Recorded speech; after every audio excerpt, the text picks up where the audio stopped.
Il y a des disparitions qui ressemblent à une extinction lente, presque annoncée. Et pourtant, lorsque le couperet tombe, le monde reste saisi d'un silence irréel. La mort de Loana a eu cet effet-là. Une onde froide, une douleur embarrassée. Comme si, au fond, toute une génération avait soudain compris qu'elle venait de perdre bien plus qu'une ancienne star de télé-réalité. Elle venait de perdre un visage, une fragilité, un symbole. Retrouvée morte à Nice le 25 mars 2026, à l'âge de 48 ans, Loana Petrucciani a laissé derrière elle un vide immense, mais aussi une foule de questions. Et puis, dans ce vacarme de rumeurs, Sophie, présentée comme sa dernière compagne, a fini par parler dans l'émission Tout beau, tout neuf UF sur W9. Ce qu'elle a raconté a bouleversé, choqué, parfois même désorienté le public. Parce que ces mots ne ressemblaient pas à un simple hommage. Ils ouvraient une faille, ils déplaçaient la douleur, ils désignaient une autre scène, plus intime, plus trouble, plus déchirante. Car Loana n'était pas une célébrité ordinaire. Elle appartenait à cette catégorie rarissime de figures qui, en quelques semaines, deviennent le miroir d'une époque entière.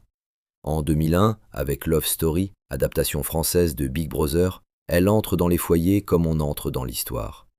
La France découvre alors une télévision nouvelle, intrusive, affamée de vérités supposées, et Loana en devient le visage absolu. Elle gagne émission avec Christophe Mercy au terme d'un phénomène de société gigantesque. La finale marque des audiences records, avec un pic à 11,7 millions de téléspectateurs, et le duo remporte l'équivalent de 3 millions de francs à investir dans l'immobilier. À partir de là, tout s'emballe. Son prénom suffit. Loana n'est plus seulement une femme, elle devient un récit national, un fantasme collectif, une célébrité fabriquée sous les yeux de tous. Et la question revient aujourd'hui avec une cruauté terrible. Combien de vies peut-on consumer pour fabriquer un mythe télévisuel ? Après cette gloire brutale, la suite n'a jamais vraiment ressemblé à une reconquête paisible. Certes, Loana a tenté plusieurs vies, chanteuse, mannequin, styliste, animatrice, autrice aussi. Mais derrière les apparitions médiatiques et les retours périodiques, une autre réalité s'installait, plus sombre, plus cabossée. Les années passent avec leur cortège de rechutes, d'addictions, d'hospitalisations, de fragilité psychique et de tentatives de suicide dont la presse a longtemps fait ses gros titres. Elle avait elle-même parlé publiquement de son trouble bipolaire. Voilà pourquoi son histoire dérange autant. Parce qu'elle raconte la violence de l'exposition, la difficulté de guérir sous les projecteurs et l'épuisement d'une femme que l'on a trop souvent regardée sans réellement la protéger. Loana, au fond, n'a jamais cessé d'être observée. Mais a-t-elle été réellement secourue ? Le 25 mars 2026, tout bascule définitivement. Le corps de Loana est retrouvé à son domicile niçois plusieurs jours après sa mort, selon le parquet de Nice. Une enquête en recherche des causes de la mort est ouverte. Très vite, les premiers éléments alimentent l'angoisse et la spéculation. Une plaie superficielle au cuir chevelu, des ecchymoses, un appartement décrit comme en grand désordre. Dans ce genre d'affaires, le vide se remplit toujours trop vite. Par les hypothèses, par les projections, par les soupçons. Le public, déjà sidéré par la nouvelle, se retrouve pris au piège d'un scénario qui semble osciller entre accident, effondrement médical et drame intime. Et comme souvent lorsque la mort touche une personne surexposée, chacun veut comprendre avant même que les faits n'aient fini de parler. Puis vient l'autopsie, et avec elle, un premier verrou qui saute. Les médecins légistes excluent l'intervention d'un tiers. Ils ne relèvent ni fracture, ni signe de coup violent, ni trace de strangulation ou de saisie. Les lésions observées sont jugées compatibles avec une chute au sol, tandis que la cause exacte du décès, elle, reste encore indéterminée à ce stade et pourrait être d'origine médicale ou toxique, sous réserve d'analyses complémentaires.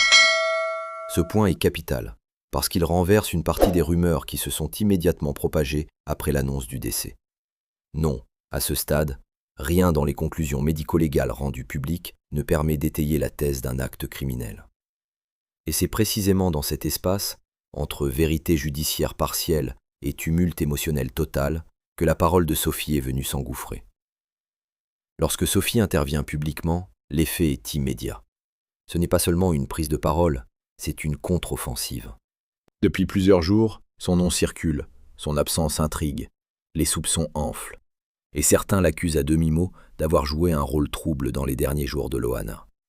Dans Tout beau tout neuf UF, elle nie fermement ces insinuations. Elle dit souffrir elle-même de la disparition de Loana, dénonce les menaces reçues et rejette l'idée selon laquelle elle aurait retenu la star contre son gré.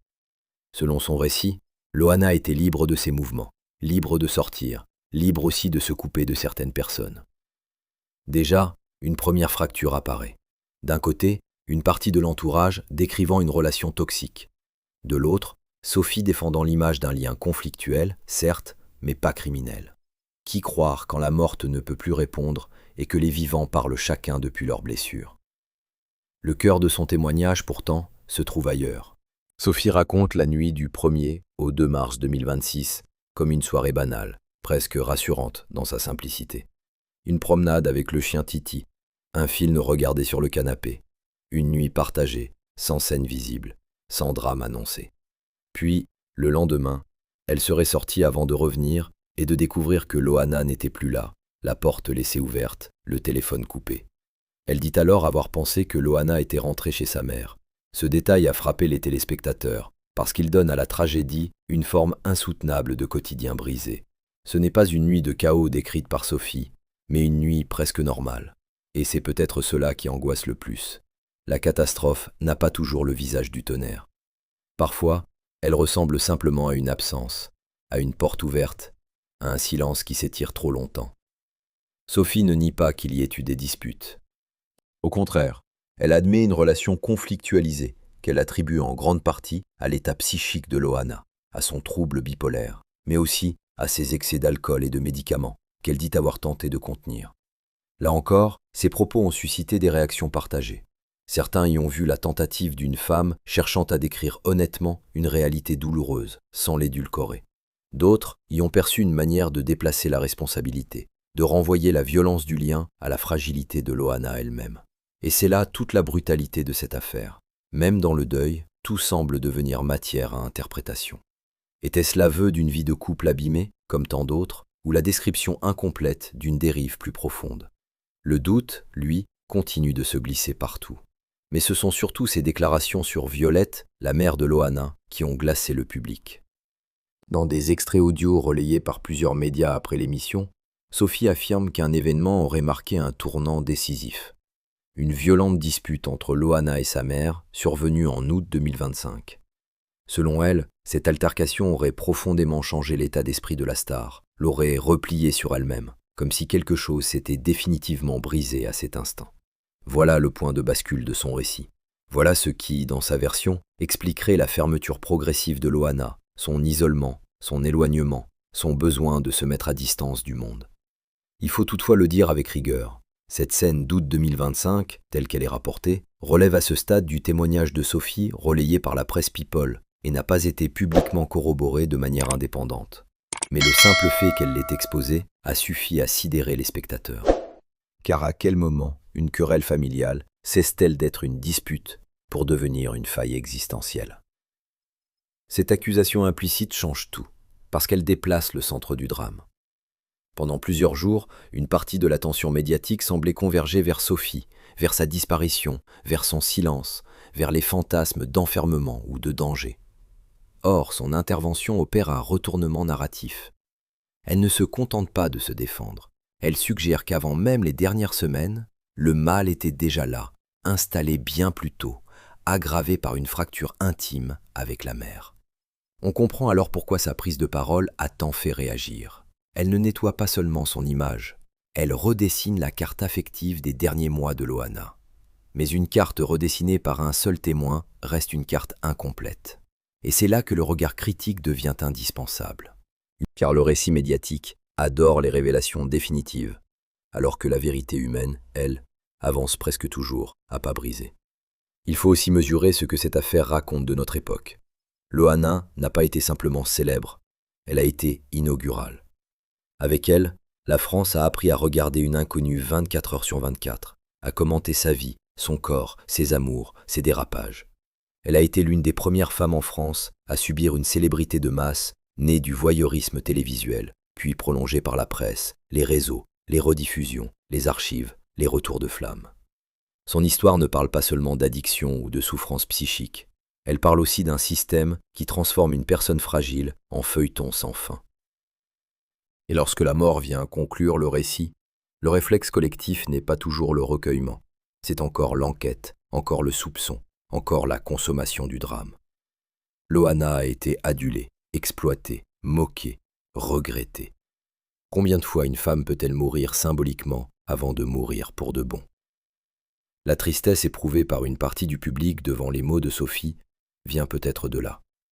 Non pas parce que tout ce qu'elle dit serait forcément vrai, ni parce qu'elle aurait livré une clé absolue, mais parce que sa voix donne à entendre l'idée la plus insupportable de toutes, celle d'une Loana seule, perdue entre l'amour, les conflits, la famille, la maladie, les coupures, les replis, et finalement absente au moment où quelqu'un aurait peut-être pu encore la retenir du bord.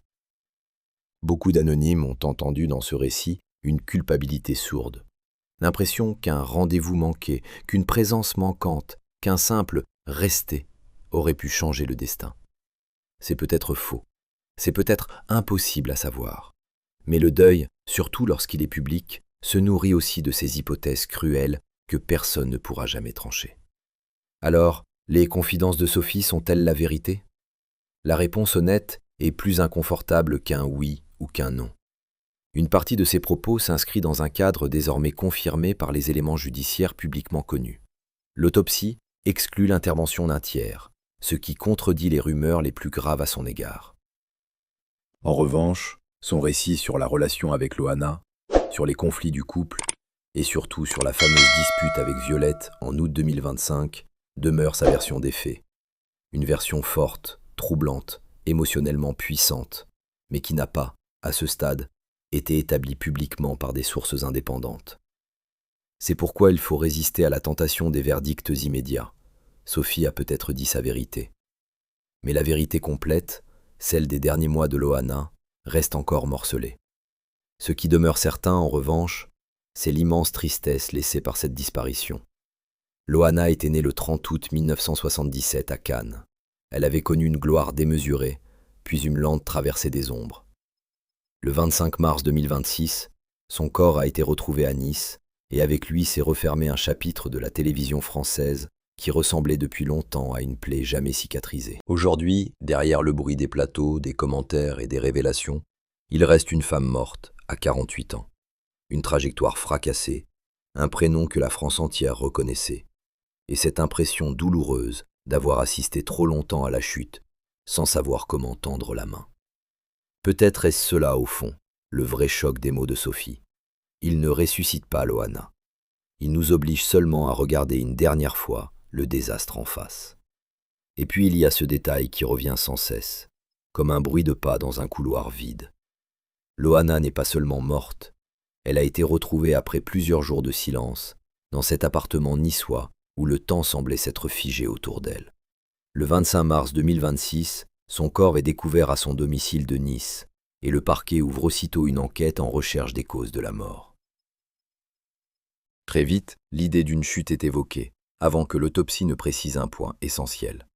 L'intervention d'un tiers est exclue à ce stade, même si l'origine exacte du décès reste encore en attente d'analyse complémentaire, possiblement médicale ou toxique. Et c'est peut-être cela qui déchire le plus l'opinion. Non pas un crime spectaculaire, mais une solitude si profonde qu'elle en devient presque plus terrifiante encore. Comment une femme aussi célèbre a-t-elle pu glisser ainsi dans un silence de plusieurs jours sans que le monde s'arrête plus tôt devant sa porte?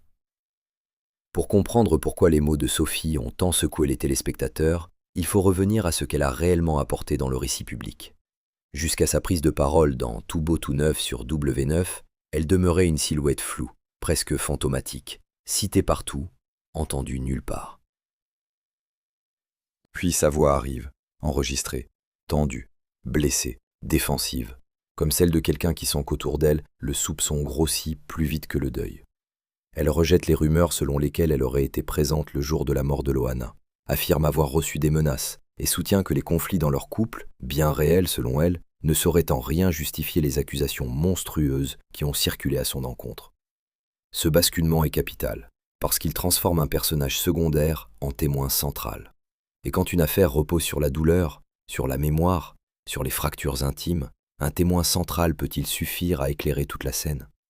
Le passage qui a le plus marqué, sans doute, est celui où Sophie raconte la dernière nuit qu'elle dit avoir passée avec Loana entre le 1er et le 2 mars 2026. Dans son récit, il n'y a ni éclat dramatique, ni pressentiment tragique, ni scène de rupture tonitruante. Il y a une promenade avec Titi, un film regardé ensemble, un canapé, une routine presque fragile tant elle paraît ordinaire. Puis vient le lendemain et l'absence, une porte ouverte, un téléphone éteint, une disparition que Sophie dit d'abord interpréter comme un retour possible chez la mère de Loana. Ce récit a bouleversé parce qu'il donne à la fin de l'histoire une texture domestique, presque banale, alors même que l'issue est irréparable. Et c'est peut-être ce qui brise le plus le cœur des fidèles de Loana. Imaginez que, jusque dans les derniers instants connus, rien n'annonçait clairement le gouffre. Sophie reconnaît aussi qu'il y avait des disputes. Elle ne cherche pas à repeindre leur relation en romance idéale.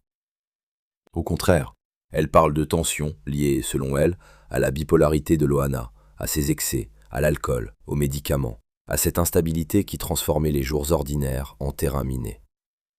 Ce point-là est particulièrement délicat, parce qu'il touche à une vérité douloureuse sans jamais pouvoir être totalement vérifiée de l'extérieur.